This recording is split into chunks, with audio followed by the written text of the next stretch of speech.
Yes, we came, we saw, he died. Una vez un presidente dijo sus verdades en la ONU, alabó al presidente de Estados Unidos en ese tiempo, Barack Obama, y este, luego de 2 años, lo traicionó junto con sus aliados europeos de la OTAN. Lo mataron por decirles todas las verdades.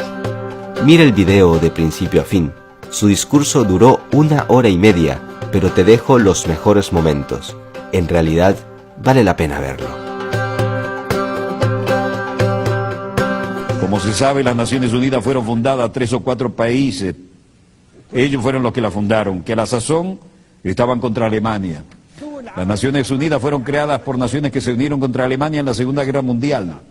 Constituyeron un órgano denominado Consejo de Seguridad, que convirtió a esos países en miembros permanentes y le otorgó el derecho de veto. Nosotros no estábamos presentes en ese momento. Las Naciones Unidas se configuraron de acuerdo con esos países que tenían la intención de que nos sumáramos a los planes originales. Esa es la esencia real de las Naciones Unidas cuando se fundaron hace más de 60 años. Eso sucedió en ausencia de unos 165 países a razón de 1 a 8. Es decir, 1 estaba presente y 8 estaban ausentes. Esos países redactaron la carta, de la cual tengo aquí una copia. Al leer la Carta de las Naciones Unidas, se puede constatar que el preámbulo de la Carta difiere de sus artículos. ¿Cómo surgió la Carta? Todos los que asistieron a la Conferencia de San Francisco en 1945 participaron en la redacción del preámbulo, pero dejaron los artículos y el reglamento interno del llamado Consejo de Seguridad en manos de los expertos, los especialistas y los países interesados, países que habían establecido el Consejo de Seguridad, los que se habían unido contra Alemania.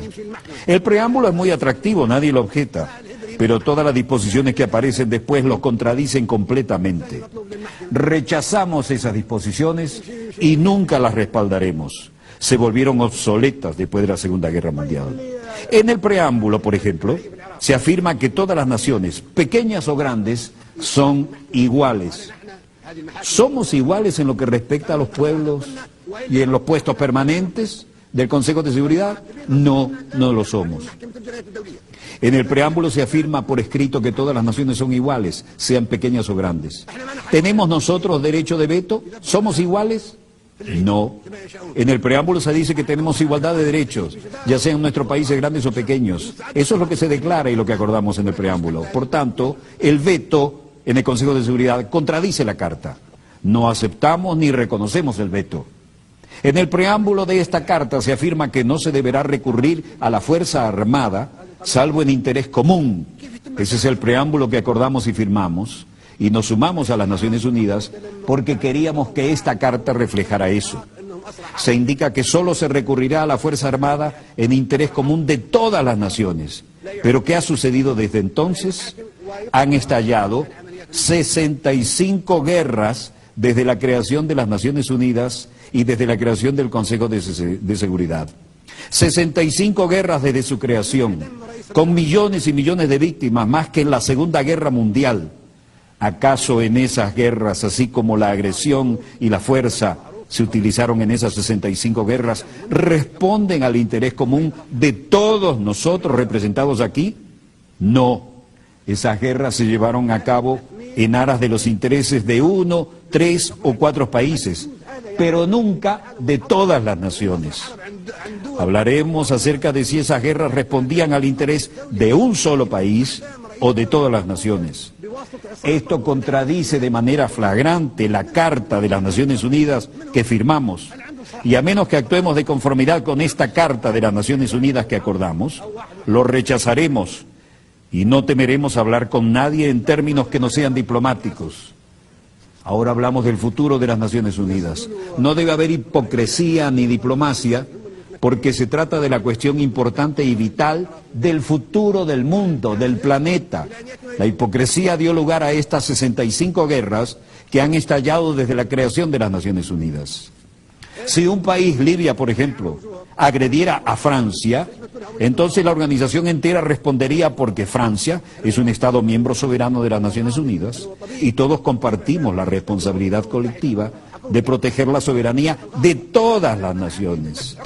Sin embargo, se han emprendido 65 guerras de agresión sin que las Naciones Unidas hayan hecho algo por impedirlas. Otras 8 grandes guerras violentas cuyas víctimas suman unos 2 millones de personas han sido emprendidas por Estados miembros que disfrutan de los poderes de veto en el Consejo de Seguridad. Esos países que pretenden que creamos que tratan de mantener la soberanía e independencia de los pueblos, utilizan en realidad la agresión contra los pueblos. Ingresamos a las Naciones Unidas porque pensamos que éramos iguales, solo para comprobar que un país puede objetar todas las decisiones que adoptemos todos en la Asamblea General. ¿Quién le dio a los Estados miembros permanentes del Consejo de Seguridad esa condición? 4 de ellos se concedieron esa condición ellos mismos. El único país que nosotros en esta Asamblea elegimos con la condición de Estado miembro permanente en el Consejo de Seguridad es China. Ello se hizo democráticamente, pero los demás puestos nos los impusieron de manera no democrática a través de un procedimiento dictatorial llevado a cabo en contra de nuestra voluntad y no debemos aceptarlo. La reforma del Consejo de Seguridad que necesitamos no es la de un aumento del número de miembros, lo que solo empeoraría las cosas para utilizar la expresión común. Sencillamente perpetuaría la proliferación de la superpotencia. Por consiguiente, rechazamos que se aumente el número de puestos permanentes. La solución no es contar con más puestos permanentes, lo que sería muy peligroso. Aumentar las superpotencias aplastaría a los demás pueblos de los países pequeños, vulnerables y del tercer mundo, que se están agrupando en lo que denominamos el grupo de los 100. 100 países pequeños que se unen en un foro que un miembro ha denominado el Foro de los Países Pequeños. Comunicar sus esfuerzos para superar los desafíos que son nuestro principal enemigo común, el cambio climático, las crisis internacionales, el deterioro económico del capitalismo, la crisis alimentaria, la crisis del agua, la desertificación, el terrorismo, la inmigración, la piratería, las epidemias naturales y las epidemias causadas por el hombre, la proliferación nuclear. Tal vez la gripe H1N1 fue un virus creado en un laboratorio que quedó fuera de control y que originalmente se había concebido como un arma militar. Entre esos retos también cabe citar la hipocresía, la pobreza, el miedo, el materialismo y la inmoralidad. Ningún país tiene derecho a intervenir en los asuntos internos de ningún gobierno, sea este democrático o dictatorial, socialista o capitalista, reaccionario o progresista. Esto es responsabilidad de cada sociedad. Es un asunto interno. Si todos nosotros tenemos votos para decisiones importantes aquí en la Asamblea, y no solo el Consejo de Seguridad de la ONU, tendremos justicia y democracia. Y ya no tendremos un Consejo de Seguridad formado por países que han sido elegidos por tener armas nucleares, economías ricas o tecnologías avanzadas. Eso es terrorismo. No podemos permitir que el Consejo de Seguridad sea dirigido por superpotencias. Eso es terrorismo en sí mismo y por sí solo. Si queremos que el mundo esté unido, sea seguro y pacífico, eso es lo que debemos hacer. Decidir todos aquí en la Asamblea. Si queremos seguir viviendo en un mundo de guerras, ustedes eligen. Seguiremos teniendo conflictos y luchando hasta el día del juicio final. A nosotros, los africanos, nos alegra y nos enorgullece el hecho de que el actual presidente de los Estados Unidos sea un hijo de África. Es un acontecimiento histórico. En un país donde en otros tiempos los negros no podían mezclarse con los blancos en los cafés o restaurantes, ni sentarse junto a ellos en el transporte público, el pueblo estadounidense ha elegido como su presidente a un joven negro, el señor Obama, de ascendencia keniana. Eso es algo maravilloso, de lo cual nos sentimos orgullosos. Es el comienzo de un cambio. Sin embargo, en lo que a mí respecta, Obama es un alivio temporal para los próximos 4 o 5 años. Me temo que después tengamos que volver a empezar desde cero.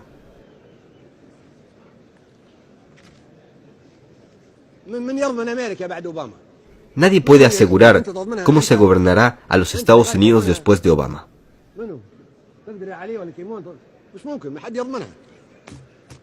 Estaríamos contentos si pudiera ser el presidente de Estados Unidos para siempre.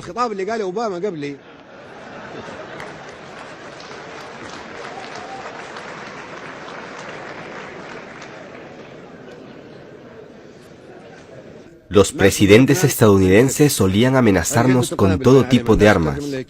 Nos amenazaban con lanzar operaciones como Rolling Thunder, enviada a Vietnam, o como la Tormenta del Desierto, enviada a Irak, o la Operación Mosquetero, enviada a Egipto en 1956, o las rosas envenenadas que Reagan envió a los niños libios. ¿Pueden imaginarse? Y sería lógico pensar que los presidentes de un país tan grande, con un puesto permanente en el Consejo de Seguridad y con derecho a veto, nos habría protegido y nos habría enviado la paz. Pero no. ¿Qué recibimos a cambio?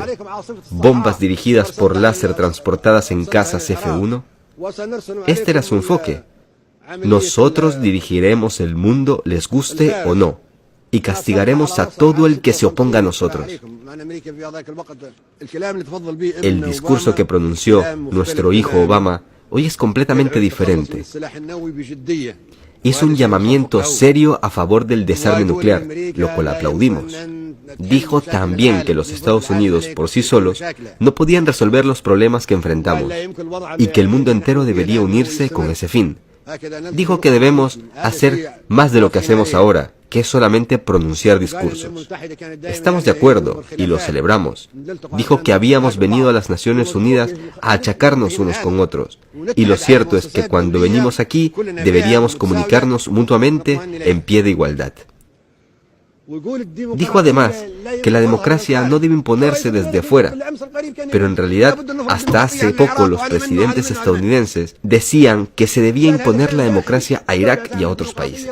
Pero Obama habló con franqueza cuando dijo que la democracia no puede imponerse desde fuera.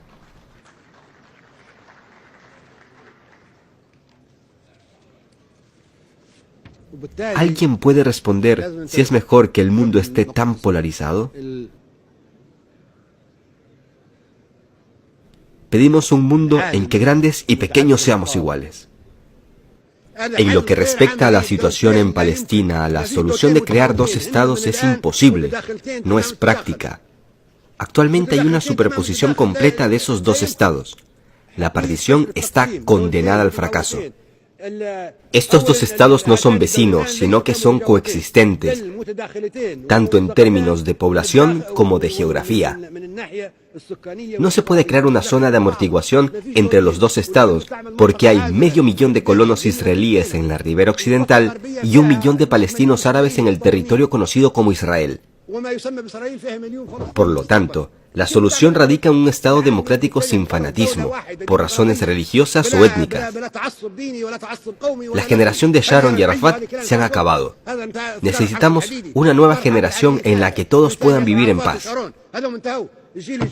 Observen a los jóvenes palestinos o israelíes. Ambos desean paz y democracia. Quieren vivir bajo un solo Estado.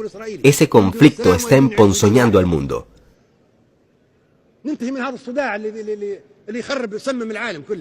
En realidad, la solución se encuentra en el libro blanco que tengo aquí. La solución está en Misratina.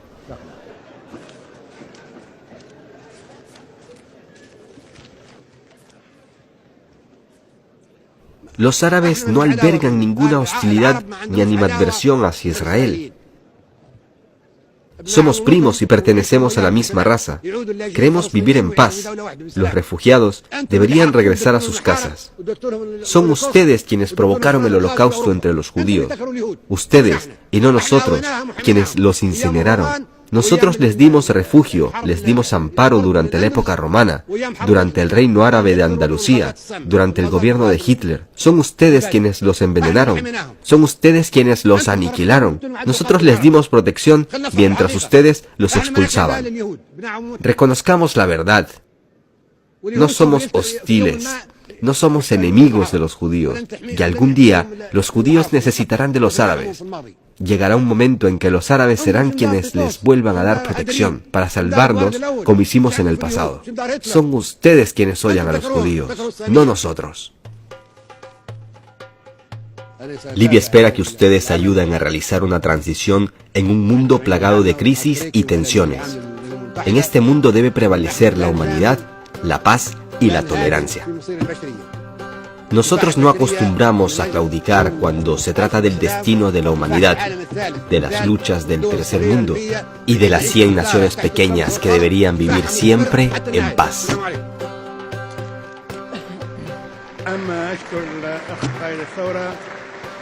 رئيس الاتحاد ملك ملوك افريقيا على كلمته.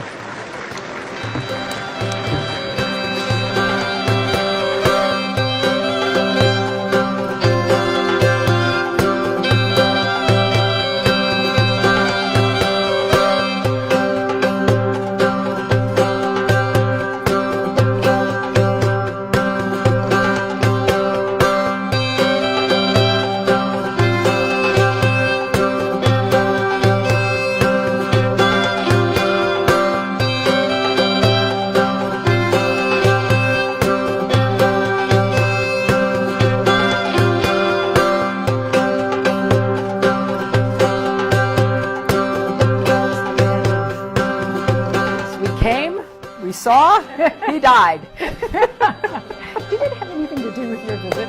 Oh, I'm sure it did.